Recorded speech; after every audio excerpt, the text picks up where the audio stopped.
just announced Llama, a foundational 65 billion parameter large language model, and this is truly insane. So, Facebook just announced Llama, a foundational 65 billion parameter large language model, and this is truly insane. The Llama actually stands for Large Language Model Meta AI because, of course, Facebook changed their name to Meta in order to represent the metaverse. But you can see here from this paragraph that they are actually managing to focus their research on AI.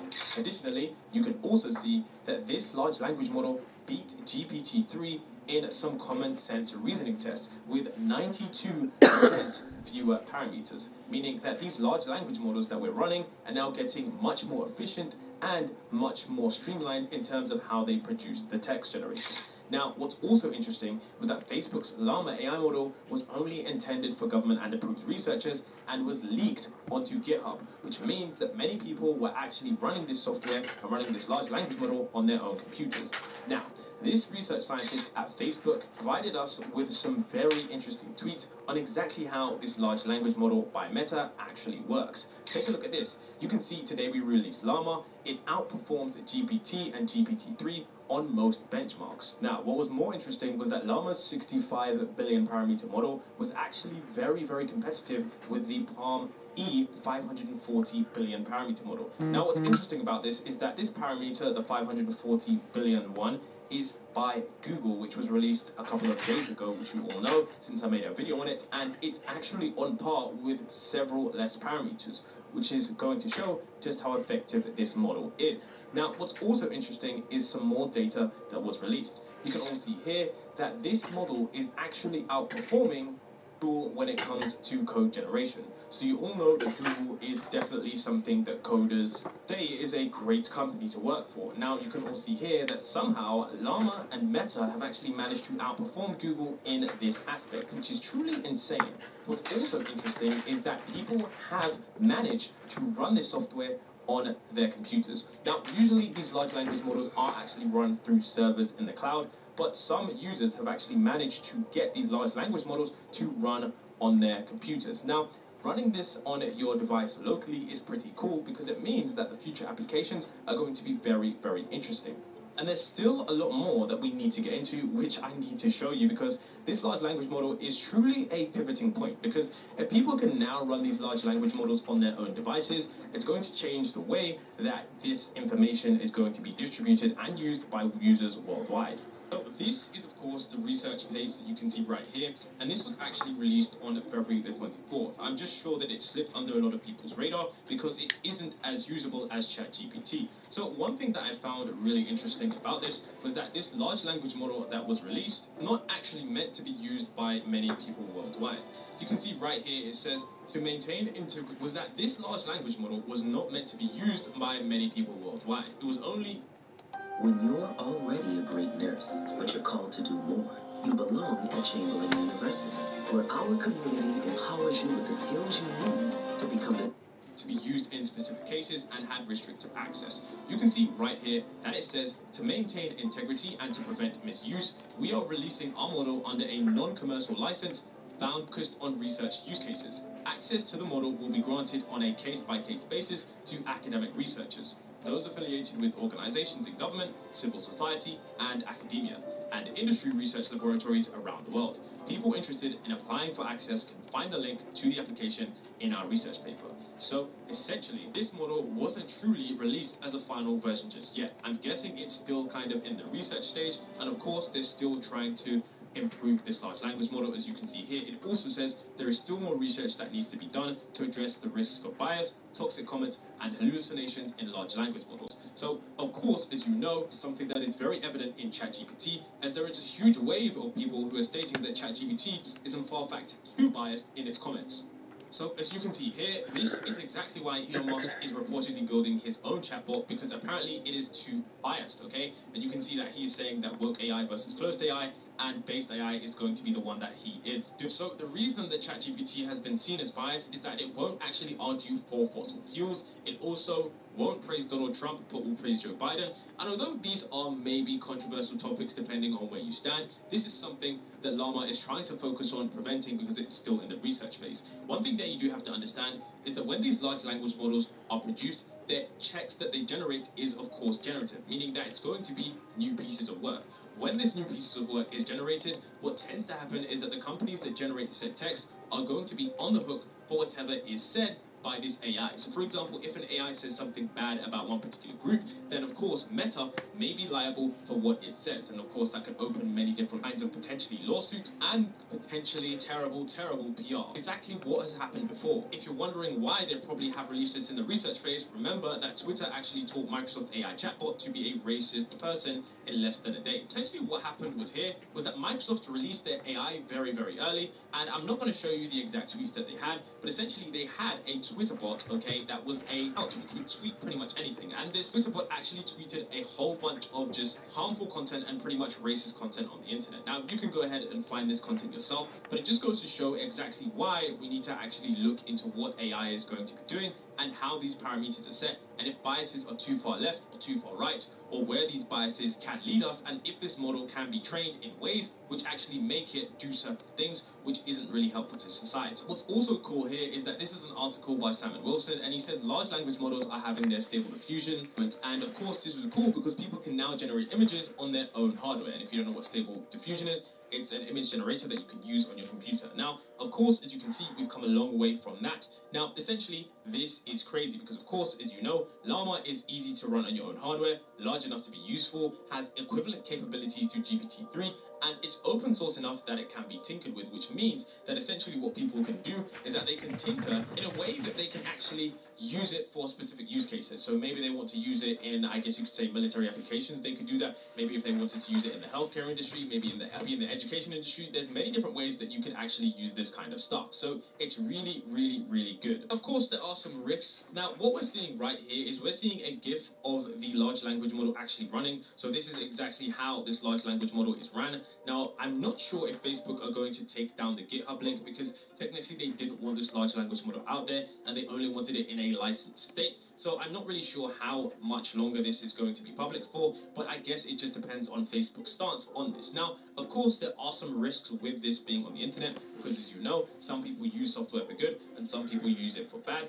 Now, you can see right here, this technology can be used for harm, for generating spam, automated romance scams, trolling and hate speech, just essentially a vast use cases of definitely devious ways to use the software, which I hope people don't use the software in that way because, of course, as you know, sometimes people do take advantage of software and eventually what will happen is it will get restricted in a way where people aren't able to use it creatively. So essentially, this article goes over the entire thing, which is a really good article. And of course, it says, assuming Facebook don't relax the licensing terms, Llama will likely end up more of a proof of concept, showing that local language models are feasible on consumer hardware than a new foundation model that people use going forward. So essentially, this article pretty much states that although this large language model is actually pretty cool, it's only showing the capabilities that we can run models like GPT-3 on our computers, which goes to show that in the future, it's likely that we're going to have very large language models running on our hardware locally, which means that we're going to have, I guess you could say, a much more refined large language model that we're going to be using for our own personal gain. And it's definitely going to be interesting to see which company manages to develop this and manages to put this out there, because I do believe that it's going to be much more effective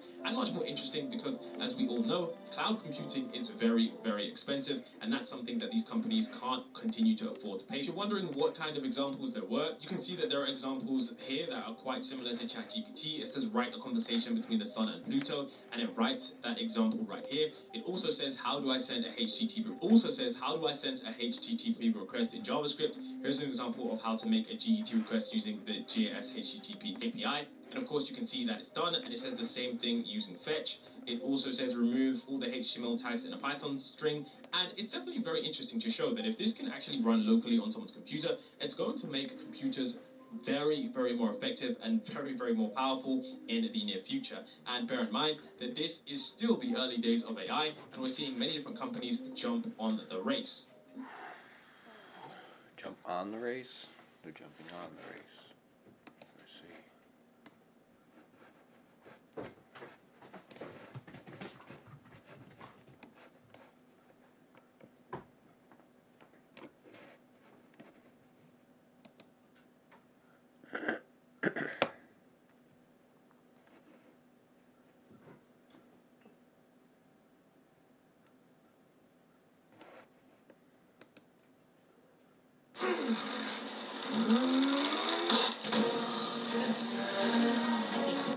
So in my last video, we talked about how the EPA is just now starting to test the soil out in East Palestine, Ohio. Over a month and some change after the train derailment. You know, we were all under the impression that they were doing all of these tests already, but in reality, they had us focused on their air quality test and their water test, and the whole time they weren't even testing the soil, which in many ways is the most important. But we already went over that in the last video. But you see, they didn't genuinely decide, like, you know what, okay, we've done these tests, now let's test the soil. This isn't something that occurred naturally, no. This was something they kind of got forced into doing. Mind you, the people of East Palestine, Ohio, you probably aren't hearing much about it. They're getting sick. They're getting sick all over. People, as far as people in Pennsylvania, are getting sick, unexplained illnesses, rashes and headaches, far away from East Palestine. The people in this town, they're having weird things happen to them. And as I've explained to you all in prior videos, the way these chemicals can affect you, they affect you in ways that you might not realize right away. You could walk around town breathing all of this stuff in just fine, and then 10 years from now, you wonder why you got a certain disease, and it will have been because of the toxins you breathed in East Palestine. So for many of these people, and that's what makes these chemicals even more dangerous, in my opinion. When you see the immediate effects, not only, I mean, is it scary for people, but it alerts people like, all right, let's get the heck out of here. When you see these immediate effects. But when something doesn't have its full effect on you, sometimes until years later, it's dangerous. It's like a silent killer. It's like, I'm sorry, but sometimes the loudest farts don't stink as bad as the silent and deadly ones. You know what I mean? Same situation goes with these chemicals. I'm sorry, it's not a joking situation, but we got to add some humor here. So that's really bad. The people of East Palestine, what people need to understand about this story is usually when you're covering a story like this, you're looking at a situation like this, it's like the worst of it is in the beginning, right? This type of story, the worst of it hasn't really even come yet. These people are still trying to figure out what even happened to them. They haven't even registered necessarily how bad this is, especially if they aren't compensated in certain ways. A lot of them are going to be stuck in these houses. They can't sell them. No one's going to buy them. A lot of them not only are going to have their health all the way messed up, financially, this just buried a lot of these people. But as the days go by, more and more people are coming forward talking about their illnesses. And the fact remains that as this story, it's really bad because, all right, in a news story, obviously, news stories are most popular right when they happen, right? Usually in a catastrophe, it's worse right when it happens. But in East Palestine, and the way this situation is working out, as the media leaves East Palestine, as we focus on other news stories, things aren't getting better in East Palestine, they're getting worse. So as the media attention leaves, that's when a lot of these illnesses are starting to pick up. And now people are coming forward like, you know, they're randomly having these nosebleeds and all type of stuff. It's wild. I've seen a lot of weird stuff, and a lot of it you don't necessarily want to show on YouTube because YouTube doesn't really want to allow that. But it's some nasty, horrifying stuff that is happening to these people.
going to be eating a Chipotle burrito and testing it on my NutriSense glucose monitor.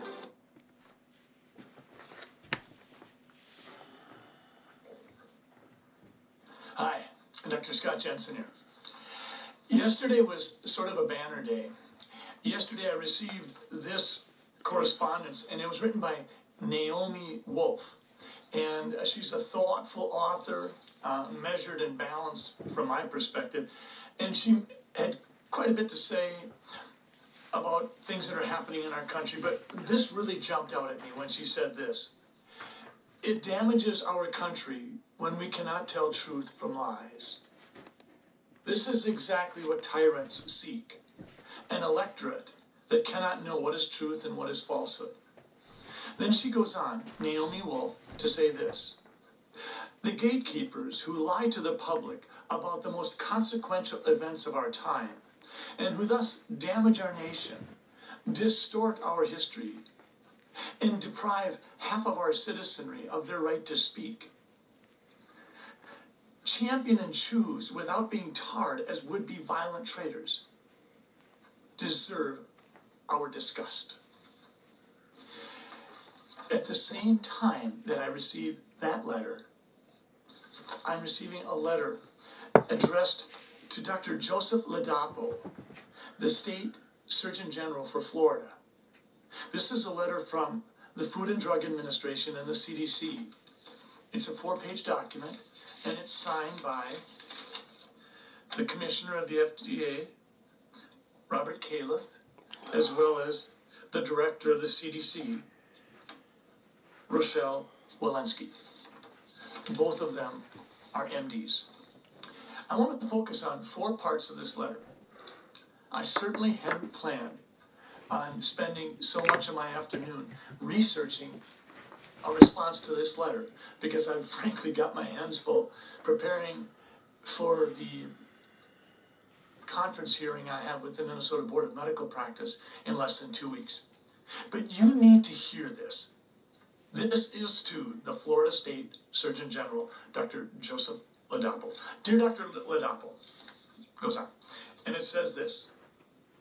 Focusing on adverse events in the absence of causal association and without the perspective of countervailing benefits is a great disservice to both individuals and public health. Like every other medical intervention, there are adverse effects from vaccination. Serious adverse events from COVID-19 vaccines are rare and are far outweighed by the benefits of these vaccines for every age group. The claim that the increase of VAERS reports of life-threatening conditions reported from Florida and elsewhere represents an increase of risk caused by the COVID-19 vaccines is incorrect, misleading, and could be harmful to the American public. Okay, let's unpack that just a little bit. First off, they're saying that there's no causal relationship. Well, I think it's been well established, not just over the last 3 years, but for decades, that oftentimes with an adverse effect to a drug or a vaccine, to establish cause is very difficult. Oftentimes we're left with associated time relationships. The CDC has come out and said that of the more than 20,000 deaths that have been reported in association with the COVID vaccine, some 20% were indeed deaths that occurred within 48 hours of receiving the vaccine. 20,000 plus deaths, 20% of that would be 4,000 deaths within 48 hours of receiving the vaccine. And most physicians, frankly, most pharmacists, frankly, very few people actually are willing or inclined to give vaccinations to people that are sick. We oftentimes say, why don't you wait a few days, get better, and then we'll give you the vaccine. In 1976, when the swine flu vaccine was suspended, that program, I think there were some 53 deaths approximately, and perhaps a couple hundred cases of Guillain-Barré. And that was enough to stop that vaccination program, and it was never restarted again. So for the FDA and the CDC to make a big deal about we haven't established a causal relationship, we know that. That's been understood by virtually everybody. But here's what needs to be said. I've got several articles that speak to this. This is the Washington Post, November 23rd, 2022, an analysis by Mackenzie Beard. She says, COVID is no longer mainly a pandemic of the unvaccinated. Here's why. And then she goes on to say this, 58% of COVID deaths in August were people who were vaccinated or boosted, according to an analysis conducted for The Health by Cynthia Cox, Vice President in the Kaiser Family Foundation. And then she goes on to basically say this, the percentage of COVID-19 deaths in the vaccinated in September of 2021, so the program of vaccination would have been out approximately 10 months. In September of 2021, 23% of COVID deaths occurred in the vaccinated. In February of 2022, about 5 months later, 42% of COVID-19 deaths occurred in the vaccinated. And then 6 months later, in August of 2022, 58% of the COVID-19 deaths occurred in the vaccinated. That's in the Washington Post. That's what she had to say. A variety of reasons as well. Then we get another one. This is Monday, January 2nd, 2023, just a couple of months ago. And this one is from Rasmussen Reports. And it says this, nearly half of Americans think COVID-19 vaccines may be to blame for many unexplained deaths. And then it says this, their Rasmussen Report survey found that 49% of American adults believe it is likely that side effects of COVID-19 vaccines have caused a significant number of unexplained deaths. Well, that's in sharp contrast to what the FDA and the CDC is saying to Dr. Ladapo, where they are saying serious adverse events from COVID-19 vaccines are rare. They're basically telling, I guess, 49% of Americans that you're just stupid. This one, January 9th, 2023, in the journal Vaccine.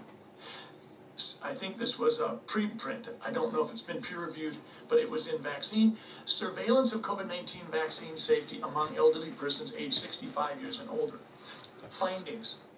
Four outcomes met the threshold for a statistical signal following the BNT162b2 vaccination, which you probably remember is the Pfizer vaccine. These were the four outcomes that generated a statistical signal via what's called a rate ratio.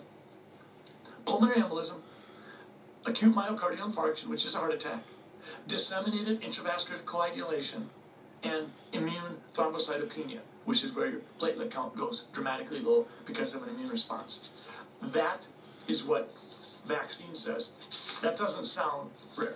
It says the early warning system is the first to identify temporal associations for pulmonary emboli, heart attacks, DIC, and idiopathic thrombocytopenic purpura following the Pfizer vaccination in the elderly. Then we have the Israeli Ministry of Health this month releasing a graph or data that generated this graph, and it basically says that if you look at the way the graph climbs, this is time from vaccination and it goes up, and this is deaths. The y-axis is deaths. But basically what it says is the death risk after a vaccine increased for the next 180 days in the vaccinated. That was Israeli data. So what we have here is a paragraph from the CDC and the FDA scolding Dr. Ladapo, and yet we have all this data that's absolutely telling a different story. Here's the second part of this letter I want to comment on. It says this, the FDA approved and FDA authorized COVID-19 vaccines have met FDA's rigorous scientific and regulatory standards for safety and effectiveness, and these vaccines continue to be recommended for use by the CDC for all people 6 months of age and older. Some keywords there, let me highlight them. Continue to be recommended for all people 6 months of age and older. And the reason is because these FDA authorized COVID-19 vaccines have met the FDA's rigorous scientific and regulatory standards. Okay, well, let's look at the next batch of articles. August 28th, 2022, about 7 months ago, The Wall Street Journal. New Omicron-specific COVID booster expected to be approved before the trial data is in. Written by Liz Esley White. What it says is, the Food and Drug Administration is expected to authorize new COVID-19 booster shots this week without a staple of its normal decision-making process. Data from a study showing whether the shots were safe and worked in humans. That's what's missing. Data from a study showing whether the shots were safe and worked in humans. Instead, the agency plans to assess the shots using data from other sources, such as research in mice. Quote from Dr. Robert Califf, Commissioner of the FDA. Real-world evidence from the current mRNA COVID-19 vaccines, which have been administered to millions of individuals, show us that the vaccines are safe. What he's saying is, we didn't have the normal human trial data that we would have, but real-world evidence coming from those folks who have gotten the vaccine are enough to show us that the vaccines are safe. Different story than what they're saying in the letter to Dr. Ladapo. Then we have on December 17th, 2022, in the BMJ journal, we have the lead author is Naveen Shrestha, and the title of it is Effectiveness of the COVID-19 Bivalent Vaccine. This is data from the Cleveland Clinic. Summary. Among 51,011 working-age Cleveland Clinic employees, the bivalent COVID-19 vaccine booster was 30% effective in preventing infection. 30% effective. 30. Okay, that, I don't know if it really blends with what we're seeing. There's where it says that these vaccines have met FDA's rigorous scientific and regulatory standards. Then we hear from CNN, left-leaning, national news source, January 11th, 2023, Elizabeth Cohen and Naomi Thomas. Title of the article, FDA vaccine advisors disappointed and angry that early data about new COVID-19 booster shot wasn't presented for review last year. Well, what is that talking about? Well, you might be aware of Dr. Paul Offit. He's been a strong, outspoken advocate for vaccines for decades.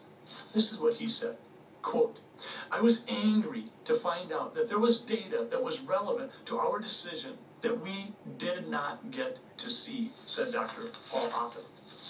That rigorous scientific and regulatory standard that the FDA was speaking to. Then we have another article, the Wall Street Journal. New Omicron-specific COVID booster expected to be approved before the trial data is in. And again, I'd already mentioned this article. It says, from Dr. Robert Califf, real-world evidence from the COVID-19 vaccine show us that the vaccines are safe. In other words, telling us that they didn't need to wait for the human trial data. Then there's another section I think is quite compelling.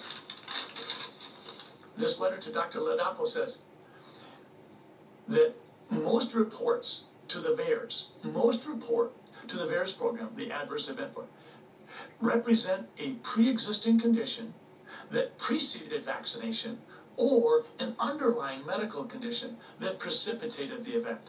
That's how they're explaining the VAERS data. Okay? Reuters, a Reuters article, January 13th, 23. The U.S. Centers for Disease Control and the FDA said on Friday that a CDC vaccine database had uncovered a possible safety issue in which people 65 and older were more likely to have an ischemic stroke 21 days after receiving the Pfizer bivalent shot, compared with days 22 through 44.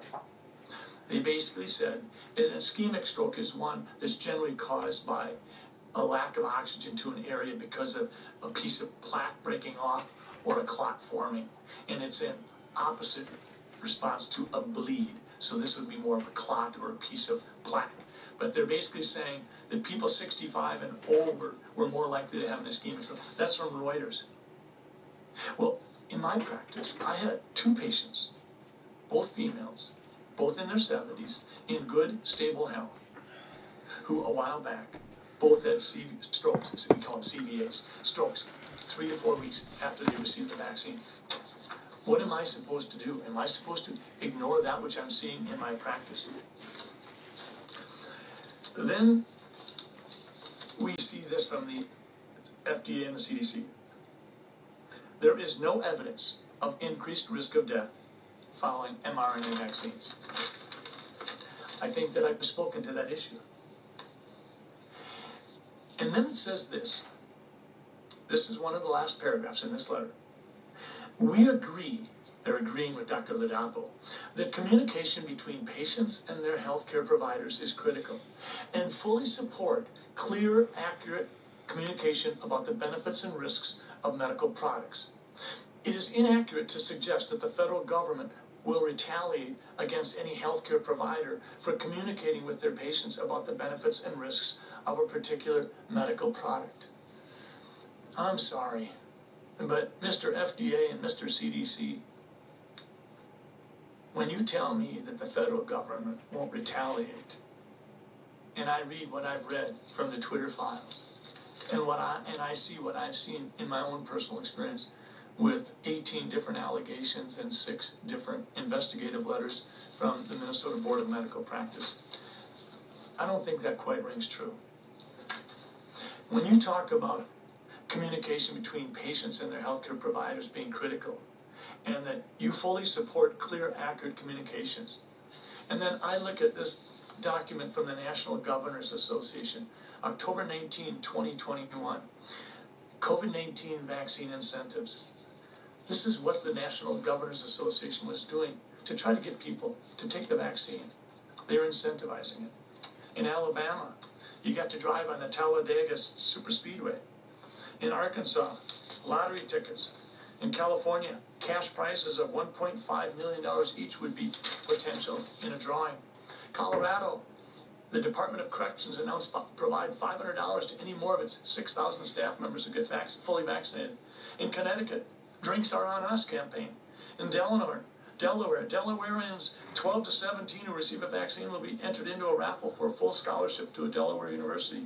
Or you could have 4-day vacations at destinations in the lottery. There's another one, the Dover International Speedway. Evidently, there's a lot of fast driving going on. Here's another one in, I guess this is Delaware also. Maybe not, maybe it's another state. Round-trip tickets to anywhere that American Airlines flies. Here's Maine, fishing license. And then near and dear to my heart, Minnesota. Incentives to get your vaccine. Fishing licenses, amusement parks, fairs, $25 Visa card, state park passes. The Snopes, you know, the fact checker, they came out. There was a statement made that Tony Fauci had participated in gain-of-function research. So Snopes come out and says this. They're going to investigate the notion that Tony Fauci helped fund gain-of-function research. They come in with their report and they say, unproven. And here's what they say. The claim that Fauci is responsible for the COVID-19 pandemic is based, and it goes on. That wasn't the question. The question was, did Tony Fauci participate in funding or endorsing gain-of-function research? Snopes demonstrates its bias by jumping to the idea that the claim is that Fauci is responsible for the COVID-19 pandemic. That's a whole different claim. And then we get the NNT. Excuse me. You might remember that. I've talked about it before. The number needed to treat in order for a certain outcome to occur. Well, this is data January 25th, 2023 from the United Kingdom.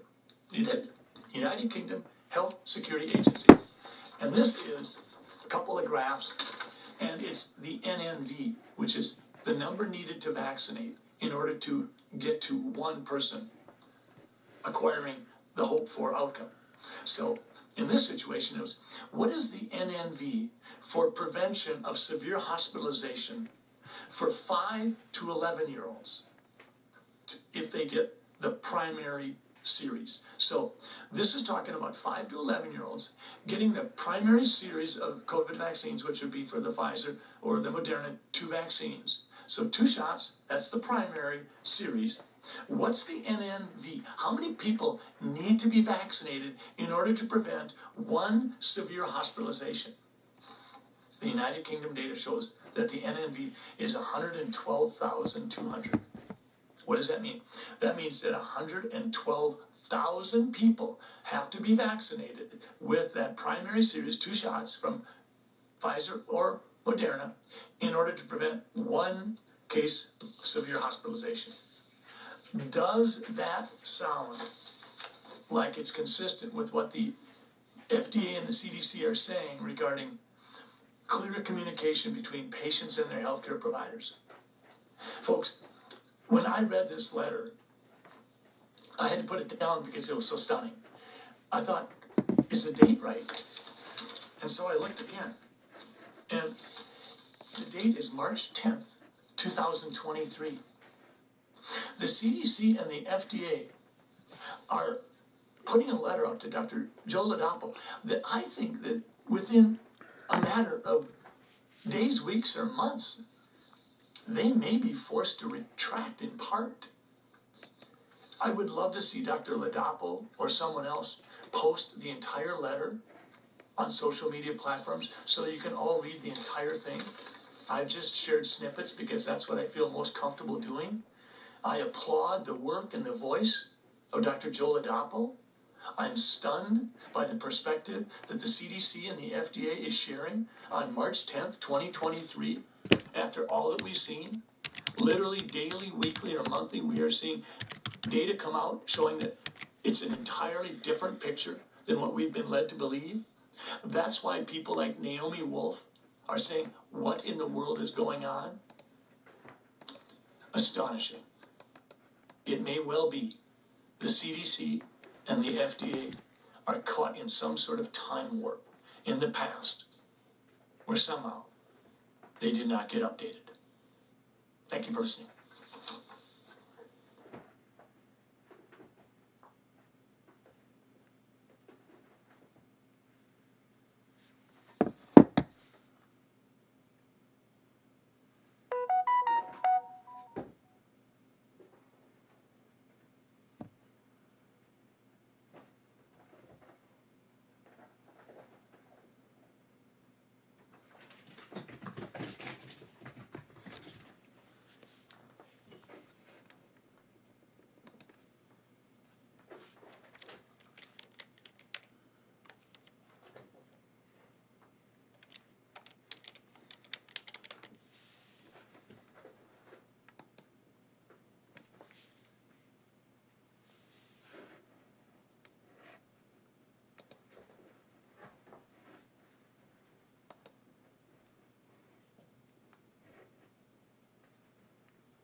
Ridiculous.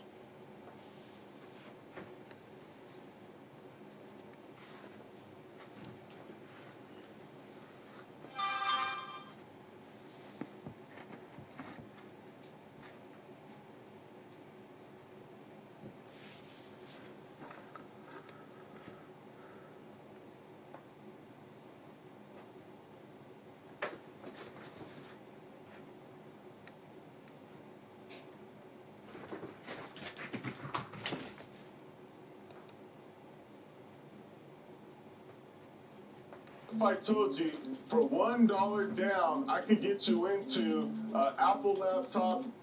We hardly remember those who came in second place, but odds are second place is still pretty hard to get to, right? Think about the 1995, 1996 Chicago Bulls, right? That was a championship team. I'm pretty sure that only some of you guys vaguely remember who came in second, right? But it doesn't mean that they weren't a really good team. I mean, I'm not going to go out of my way to take on the Seattle Supersonics back in the day. But what's the point, right? Being second means that you're just a step below the best. Or in this case, the worst, as we just saw the second biggest bank collapse in our country's history. And believe me, this is one that we're for sure to remember. This is something that I knew was going to happen. I've been warning you guys. Some of you guys call me a fearmonger. Some of you guys say, oh, Ron, you say these things and they never happen. All right, okay. I've been talking about bank runs for some time now, and I really hope that the message was received by the people who put their money in Silicon Valley Bank. Now, some of you guys might say, well, shouldn't the FDIC have insured these people? Well, of course they should. But were you aware that the total uninsured deposits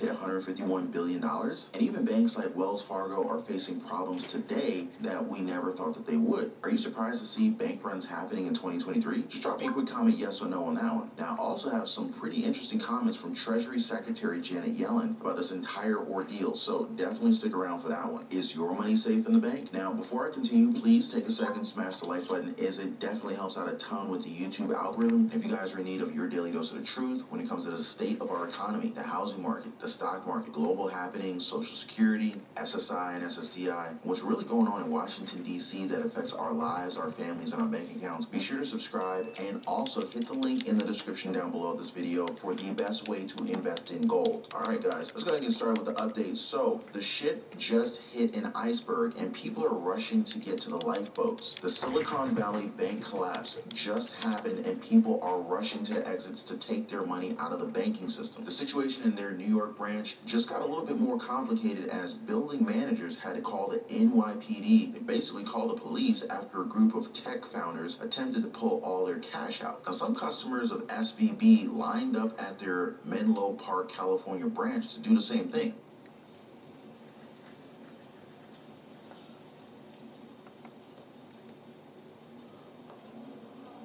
The New York Post tried to get a comment from the Manhattan office only for their phone to ring twice and then get disconnected. They're shutting it down, folks, and it's getting real out here. And here's what I really want you guys to realize. We continue to be told that the economy's fine and that it's stronger than ever. But at the same time, you're going to see articles like this one. Silicon Valley Bank collapse marks worst bank failure since Great Recession. Today's economy and events continue to be likened to the Great Recession. And like I said earlier, even though it's been said that these events are the second worst in our history, it's still really high up there when it comes to bad news. Jerry Tan, the CEO of Y Combinator, a tech startup company, said this, quote, "This is an extinction level event for startups. I literally have been hearing from hundreds of our founders asking for help on how they can get through this. They're asking, do I have to furlough my workers?" End quote. Oh yeah, there's going to be some catastrophic backlash from this bank failure. But you got to wonder, what really happened? Well, a bank run happened. Depositors hurried in, they rushed to get their money out of the bank since they feared the bank's health. And then shortly after, their executives announced plans to raise up to $1.75 billion in capital to shore up their books. But here's where things become painful. Even though the FDIC will give back up to $250,000 per account, given that the amount is insured, some businesses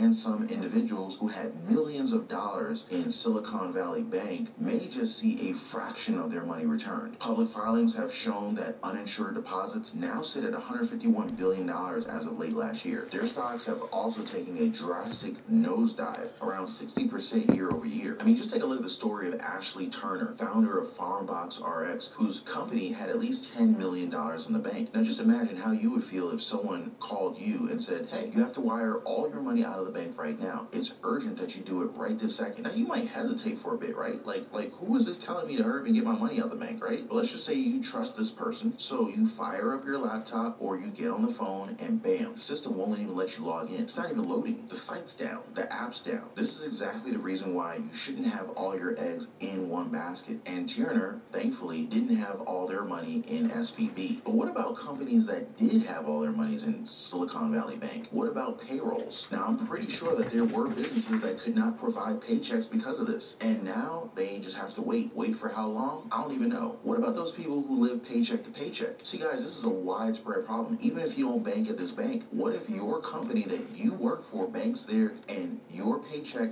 doesn't make it to you on Friday because their money was locked up in this bank that collapsed? Now it gets real. I also want you guys to check out Roku as a streaming company had almost $500 million in cash at Silicon Valley Bank, or about 20% of their company's cash, and their cash equivalents were all in SVB. They've already said that most of their deposits with the bank are uninsured. Not a good place to be. This is why it's absolutely terrifying to keep so much money in the bank. Now, obviously, this is only a problem if you got it, right? Kind of reminds me of that song, it ain't tricking if you got it. But anyway, but it's also why I diversify when it comes to where I put my wealth. Some are in precious metals, gold, silver, platinum. Obviously, for the best way to invest in gold, there's a link in the description down below this video so that you can protect yourself and diversify, which have been proven throughout time as a very good way to keep wealth. I'm not going to stick all my money in gold, but you know, I think it's wise to diversify. And of course, I'm talking about physical metals because in the worst case scenario, I can still get to them. Now, unlike cash where we put it into the banks. And were you guys aware that Wells Fargo also had a few problems recently? Yeah, guys, just recently a number of their online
This is live from PS5 with a PlayStation Plus update. Breaking news. AI animation? Did I just get put out of a job?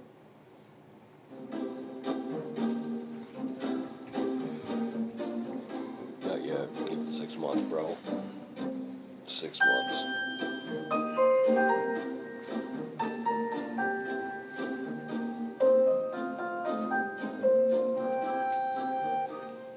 Hey everybody, Aaron Blaze here, and I want to try something a little bit different this week. A few days ago, the Corridor crew came out with a new video, and they're big anime fans. And they wanted to see if they could create their own anime film without actually sitting down and drawing and animating. Now that really piqued my interest. There's something really interesting there. But they used the term AI animation, where I really got interested in that, because I know there's a big thing going on with AI generated art and this and that, and how is it going to affect our world. But I'm really interested to see what they can come up with, and I want to see what you guys think. So why don't we get together? I'm going to throw my headphones on and let's check it out. Wouldn't it be cool if you could film yourself and easily turn into anything you want, like a cartoon character? But what if this could just be a means of capturing performance and making a visualize whatever your imagination wants afterwards? This kind of no-limits creativity is only accessible to films or animations of multi-million. It's not too different than what we did on Beauty and the Beast.